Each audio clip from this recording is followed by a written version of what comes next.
တခါကတောအုပ်ဆက်ကတာယာအေးချမ်းတဲ့ဘုံကြီးကျောင်းလေးတစ်ကျောင်းမှာကိုရင်လေးဝင်းမလားဆိုတာရှိပါတယ်ကိုရင်လေးဟာအင်မတန်စာကြိုးစားသလိုစိတ်သဘောထားလဲနူးညံ့ပါတယ်ဒါပေမဲ့သူ့မှာအားနည်းချက်တစ်ခုရှိနေတယ်အဲ့ဒါကတော့တစ်ခုခုဆိုစိတ်တူလွယ်ပြီးအဲ့ဒီဒေါသကိုစိတ်ထဲမှာအကြာကြီးမှတ်ထားတတ်တာပါပဲတနေ့မှာတော့ဆရာတော်ကြီးကကိုရင်လေးရဲ့ဒီအကျင့်ကိုပြင်ပေးချင်တာကြောင့်အနားကိုခေါ်လိုက်ပါတယ်ဝိမလ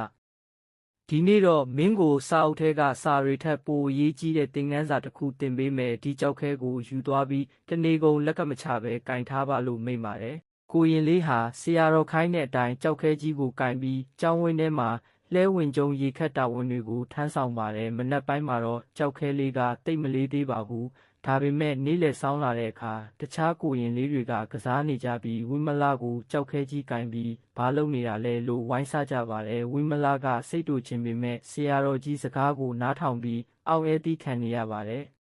နေ့လယ်စာစားချိန်မှလည်းကြောက်ခဲကြီးကြောင့်ထမင်းစားရတာခက်ခဲနေပါတယ်လက်တစ်ဖက်ကလည်းတဖြည်းဖြည်းနဲ့ညောင်းလာပါပြီကိုရင်လေးရဲ့စိတ်ထဲမှာဒီကြောက်ခဲကြီးကအလကားပဲငါ့ကိုဒုက္ခပေးနေတာလို့တွေးပြီးဒေါသတွေထွက်လာပါတယ်ကြောက်ခဲကိုလွှင့်ပစ်ခြင်းစိတ်တွေတဖွာဖွာဖြစ်နေပေမဲ့အတင်းအကျပ်စုပ်ကင်ထားရပါတယ်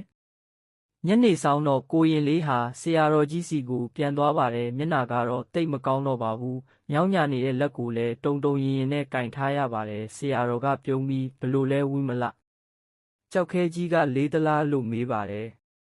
ကိုရင်လေးကမှန်ပါဖေဟာအရန်လေးယုံနေမကဘူးတပည့်တော်ကိုတခြားသူတွေကလှောင်ကြလို့စိတ်လဲတိုးမိပါတယ်ဖေဟာလို့ဖြေပါတယ်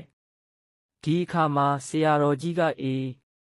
အဲ့ဒါပဲဝိမလဒီကြောက်ခဲကမင်းစိတ်ထဲမှာထားတဲ့ဒေါသနဲ့အာဃာတတွေပဲတစုံတစ်ယောက်ကမင်းကိုရိုင်းရိုင်းဆိုင်ဆိုင်ဆက်ဆံရင်ဖြစ်ဖြစ်အခက်ခဲကြုံရင်ဖြစ်ဖြစ်အဲ့ဒီဒေါသကိုမင်းကလက်ထဲကကြောက်ခဲလို့စုပ်ကင်ထားရင်မင်းပဲတနေ့ကုန်ပင်ပန်းရလိမ့်မယ်အခုအဲ့ဒီကြောက်ခဲကိုချလိုက်စမ်းလို့မိန့်ပါတယ်